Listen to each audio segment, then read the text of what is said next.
I don't know what's harder, trying to get something and not getting it, or trying to get something, getting it, and then realizing it's not what you thought it was.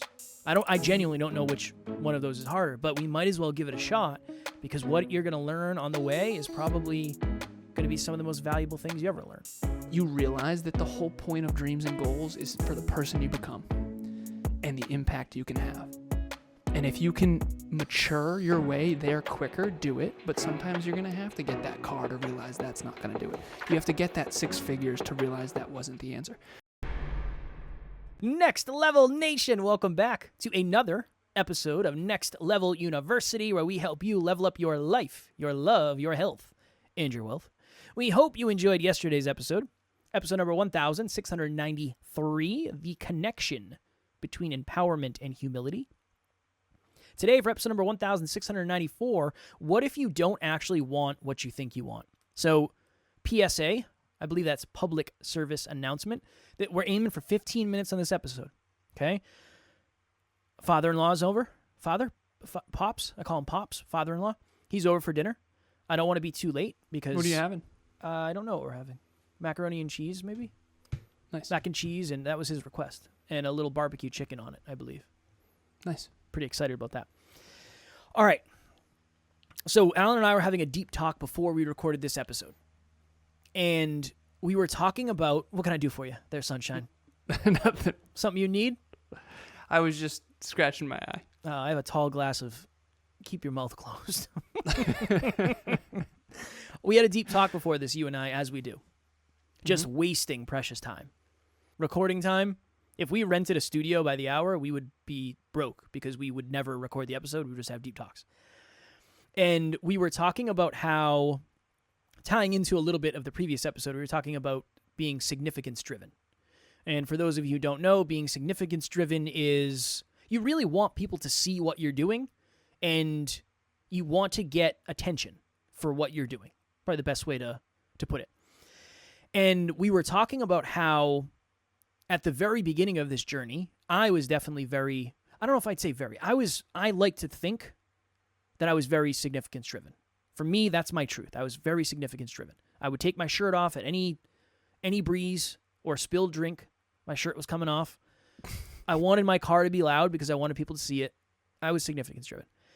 And Alan said, isn't it interesting how we crossed the 1 million listen mark last week and I still haven't done a post about it? And honestly, I don't know when I'm going to. Because I don't want it to be, hey, look at us. We crossed 1 million listens. I don't want that to be why I do it. I want to have the moment where I say, all right, it's time to share this. And it hasn't been that yet. But I'm telling you right now, when I started, if we hit 1 million listens in the first day, I would have lost my mind. I would have had a cake. I would have had balloons. I would have had fireworks. I don't know if I want to do that.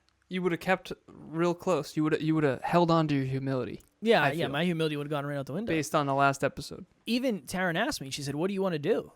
And I said, I don't know if I want to do anything. I said, normally people would buy balloons, let's say 1 million or whatever. I don't know if I want to do that. I don't know if I want that. But the point of that, connecting that to today's episode, is it's weird how when you get what you wanted, sometimes you realize that you didn't actually want that thing, but the journey that you took in order to get that thing filled in so many of the voids that you didn't realize you had. And there's a million examples of this. You hear people say money doesn't buy happiness all the time, but everybody wants to find out for themselves. Alan and I are guilty of that. Jim Carrey has a quote where he says, I hope everybody gets rich and famous and succeeds and gets all their dreams to come true so they can realize that's not the answer. Something like that. Paraphrasing. Mm-hmm. Go ahead. You can say it. You probably know it.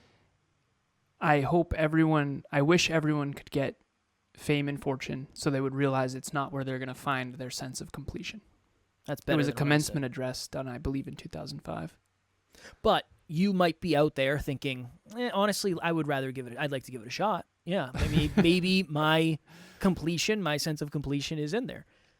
Understandable completely. What you learn on the journey is probably worth the journey. But it's almost like when you get when you get what you set out for, you realize that you really don't need it anymore. And that's the really weird thing. And I don't know if it's because it took us 7 years to get to 1 million listens. So it's not like we started the podcast and then by the end of the year we had 1 million listens, so there wasn't enough time to see the contrast. Right? We track our listens every day, and we were in 900,000 for a minute. So it's not like we went from 1 listen to 1 million. I think that's a really key component to it. Agreed. Where I've had to grow for every great thing that I've said on the podcast that anybody was like, wow, that was something valuable. I've had 1 million of those behind the scenes that I've had the opportunity to learn. I have learned more from this podcast than anybody else on the planet, other than Alan, maybe. Shout out to each and every one of you listening. I hope you learned something, but it couldn't possibly be as much as we've had to learn in order to get here, because when we leave and you're done listening to us for the day and you go about your life, we go about our life, and then we're trying to learn more so when we come back we can have valuable episodes. So it's not like, I don't know, I just feel way different than I thought I would at this stage of the journey. In many ways, I feel way more successful than I thought I would. In many other ways, I feel way less successful than I thought I would. But I also understand that when I do get that level of success, it's probably not going to feel the way I thought it was going to feel. And again, going back to the previous episode, it's very paradoxical. Yeah. Because if you didn't want it in the first place, would you have done enough to actually get to the place where you realize, oh, interesting, I don't really care about that. Or that isn't really how I wanted it to happen. So quick example. And again, please excuse the nature of this example. It's just the best one I have. And I know I've said it to people before and they've been offended. I don't mean it by that, but I think it's a good example of something that we kind of have all seen. This happened to me today. I was on with the Next Level social media team. Some of the Next Level social media team, not everybody. But I was on with Jerry Ann and Nicole. And I was screen sharing. We were going through Canva. We were working on some stuff. And I was on my Facebook. And I noticed there is a person I am friends with on Facebook who has a history of wearing very low-cut shirts. This is a female. And there's usually a lot of cleavage going on. Okay? And again, you do you. That's your life. That's your choice. But it's fairly obvious that this is a play for significance. And again, I used to be the dude who would take my shirt off. If you spilled your drink, the drink wouldn't even be out of the cup yet, and my shirt would be off, and I'd be like, where is it? Where's the spill? Because that's where I got my significance. I got my significance from my body. But here's the interesting thing. That person probably is looking for significance. Men, women, I don't know, right? But is the attention, the significance they're going to get actually the type that they want? Is it going to be respectful, thoughtful, kind? Or is it going to be the arrogant energy that we talked about in the previous episode, the disrespectful energy, the scarce energy, the toxic energy? That's a really good example of you might not want what you actually think you want, and you thinking that might teach you what you actually want along the way. So again, pardon the example, but it's genuinely the best one I have that I think will actually resonate with most of us. So we've got 7 minutes on the clock. This is one of my favorite topics in the entire world because I think it's, to Kevin's point, what you mentioned already, it's very paradoxical. I'll speak for Kevin and I as young American males. We, statistically speaking, I think young American males tend to be very significance-driven. We're taught from a very young age, particularly, I was born in 88, you were born in 89. So in the 90s, the American economy was very booming, and we once interviewed a guest who was born in Canada and said the reason why I wanted to come to the U.S. is because everyone in the U.S. aspires to big dreams. Now, is that true? No, definitely not. But I would say, and I also I coached someone from Australia. I've actually coached several people from Australia now, which is cool. But she used to say we have something called tall poppy syndrome. And what that means is don't ever talk about your dreams. Don't ever talk about your goals. Don't ever talk about your income. Don't ever talk about how you want to be a millionaire, any of that stuff. And in the U.S., for whatever reason, we went the opposite way. And we said everybody should be a millionaire. And we got very entitled in some ways. And again, hopefully anyone who's in the U.S. doesn't hate me for that. But I do think there's a lot of that. We've had a lot of abundance. And so anyways, here's my point of that whole thing. Kevin and I were born at a time where our country, the country of the U.S., was doing very, very, very well during the dot-com bubble. And I was taught, aim high, get an education, and you can change the world. You can make a difference. You can achieve big goals and dreams. And I believed it. And that is true. And that is a lot of the reason why we're here today. And that's awesome. NLU listener, what is happening? I just wanted to jump in here and let you know, if you want to get to the next level faster, we have a free virtual monthly meetup at the first Thursday of every month, 6 p.m. Eastern Time. You can connect with like-minded people and become a bigger part of this amazing global community. The link to register will be in the show notes. But the paradox is that I remember I would watch these movies when I was a young boy. I've talked about this a lot. My sister was the most popular girl in my high school, and I will say that candidly. She was beautiful, and she was friends with everyone, and everybody had a crush on Alan's sister. Okay, for sure. Fair. Yeah, myself included, maybe. Maybe. This is, by the way, the first I'm hearing of it. Well, good sir. You can't punch me from where you are, and that's if a you fair did, assessment. I'd have to put you down. You'd have to put me down. So that I was Krista's little brother, and she was very, very popular, and she was a senior when I was a freshman. And I've talked about this before, but I still am hoping to hit puberty at 36, so you can imagine what I looked like at 14. So I was short, prepubescent, little nerd, loved computers and video games, and my sister's friends gave me pity dances. I've talked about this before. Now, back then, I was significance-driven because I felt so insignificant. And I think that that's okay. If you are out there and you feel really insignificant, it makes sense that you are going to be significance driven because you want to feel like you matter. I remember I wanted to feel like I mattered. And I felt like my stepdad, I didn't matter. And at school I didn't matter, and I got bullied and I didn't matter. And I remember thinking, one day I'm going to matter. And that's where it started. This dream of being, I often playfully on other podcasts will say I had two trajectories I was going to go down, and there's actually a funny story about how Kevin has back then actually derailed my trajectories. Thank goodness. So I had two trajectories, and I never used to share this because I was embarrassed about how weird I am, but now I'm just owning it. And I meant this. This was actually my intention. Genuinely. I wasn't just talking. I was reverse engineering this. These were my two paths. I was going to do lawyer, politician, president, or I was going to do engineer, MBA, CEO of a Fortune 500 tech company like my hero, Steve Jobs. Steve Jobs is no longer my hero. In some ways he is, in some ways he's definitely not. But the point is back then he was. Him and Bill Gates. I used to argue with my friend about who was smarter, right? So anyways, in high school, those were my two trajectories. Little side tangent. I know we got to go, Kev.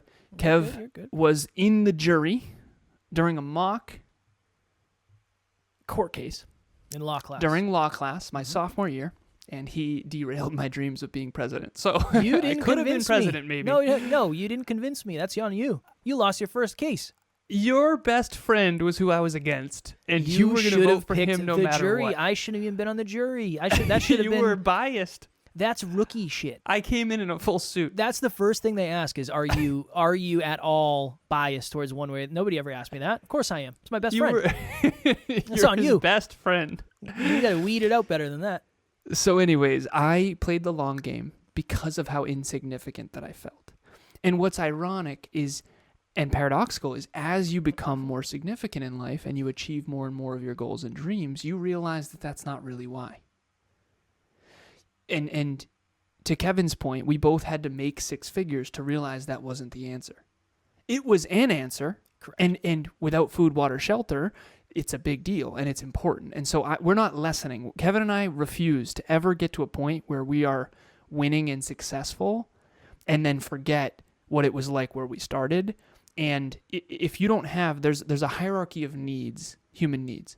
And food, water, shelter is number one. And if that isn't taken care of, that's okay. Go get those first. And then there's another, it's called Maslow's hierarchy of needs. I actually have a different one that we use in group coaching. But the point is that No one starts at the top of Maslow's hierarchy of needs, which is dreams and goals and purpose and mission. So eventually you achieve these things, you climb this ladder, you climb this pyramid, whatever metaphor you want to do, and then you realize, okay, 6 figures didn't do what I thought it was going to do, but you had to achieve it in order to realize that. It did stuff. It did. Just maybe not the stuff that you thought it was going to do. Mm-hmm. It doesn't mean it didn't do stuff. Just like your dream relationship, I'm willing to bet that your dream your relationship, which is your dream relationship, it's probably delivered you a lot of things that you thought, but I guarantee it's delivered you a lot of surprises that you didn't. Definitely. For sure. I think that's everything. There's upsides and downsides to everything. There's yin and yang to everything. I never thought in a million years I'd be the less hardworking person in the relationship. That's been really weird.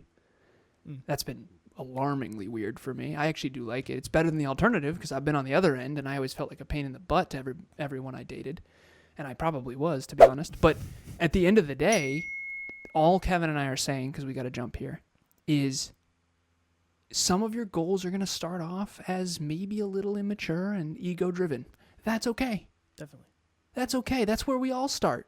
I was a young boy watching The Rock going, I want to be jacked. Who doesn't want to be jacked as a young boy when they feel insignificant? Yeah. There's nothing wrong with that. I watched Matthew McConaughey movies. I watched Reign of Fire. He was this bald character who was jacked, and it was 2002, and I got dismissed from middle school to go to the movies, and I was like, if I could be like that one day, I'd be significant. And then now I'm in my mid-30s, and I look like that.